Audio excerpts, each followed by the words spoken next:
Hi friends, this is Peter, and it is Saturday, March 27th on Gender Queer Chat. This week we're talking about gender stories that have been in the news, news stories about transgender people, things like that. I am not feeling so great today. My stomach is all tied in knots because I'm supposed to be writing term papers, and I should probably make this relatively quick and not spend too much time on this today because I've been procrastinating a lot. First of all, I guess there's this big story in Australia right now, which Sam and Megan both talked about, so I'm not going to go into too much detail. But it's this person, Nori, who was temporarily legally recognized by the Australian government as neither male nor female.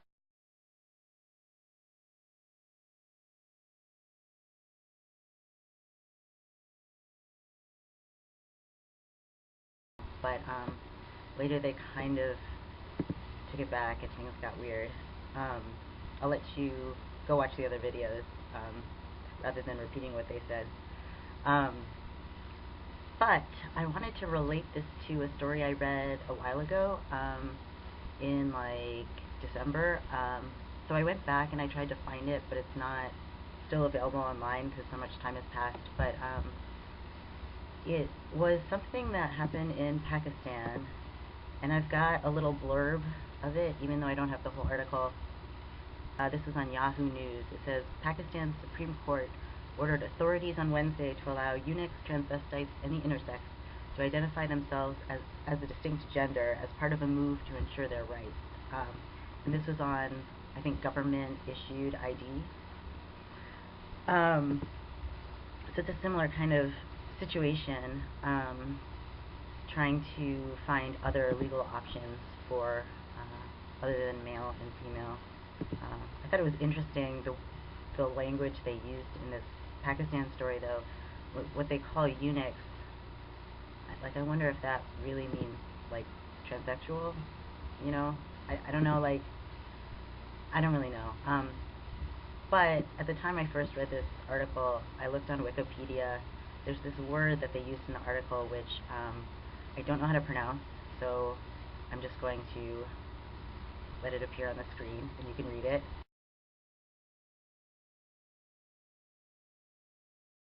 So I guess I don't understand really very much about the culture in Pakistan or these people who identify as this third gender rather than male or female. So I recommend reading about it, though. It's pretty interesting.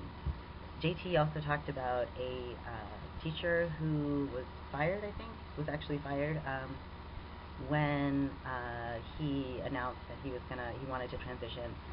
And I think it was a Catholic school.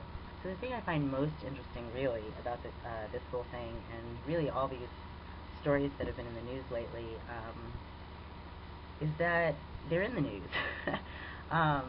Recently, I think that trans people and trans issues have been in the media, not just news media, but all kinds of media, a lot.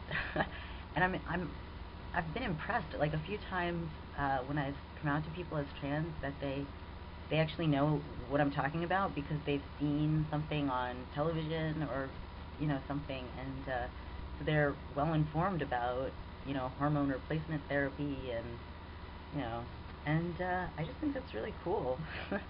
I mean, there's so many cool things about this kind of exposure for trans people in the media. One, straight people are finding out about us and what our lives are like, which is important for that, so that they can, you know, learn to empathize with what it's like to be trans. They have to be educated, and they can't be educated if we are silenced as a community.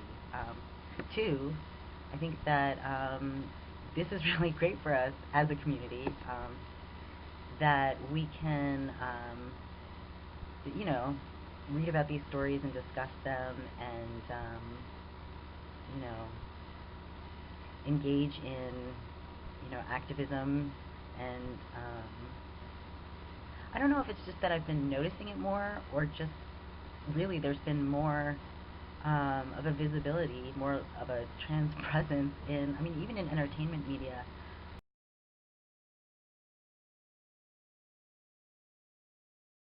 One thing that I've seen a lot of, both in the United States and in the UK, are these stories about kids who, you know, are very sure of themselves in terms of they know that they are trans from a very small age. They tell their parents are supportive. You know, they go on talk shows or whatever, and that's kind of neat that people are talking about that. But it also represents trans people in a way that then is repeated. You know, that we know from an early age that we're transitioning from one gender to another gender. There's certain norms in the way that we are represented, which are different from the norms in how we used to be represented, for sure, but you know, are still not inclusive of the whole trans community, I guess. Which is why, I mean, I think the thing about Nori that's so interesting is that Z doesn't identify as male or female, and this is what was in the news. I mean, it's somebody genderqueer in the news. Like, I think that's awesome. You know, when was the last time you saw that? You know. Well, I'm gonna wrap this up because I should get back to my homework. On a related note, one of my papers is about YouTube communities. I'm wondering if I should attempt to interview any of you, but I don't know what I would ask or anything. I really haven't planned this paper well, and I'm still doing all this reading, because this is the kind of life on the screen, identity in the age of the internet. I don't want to do this, but I'm going to get back to work. Hope you're enjoying your Saturday more than I am. I'm just going to sit here and read and feel sorry for myself for the rest of the afternoon. But, yeah, have a nice rest of the weekend. Have a nice week, and I'll see you soon.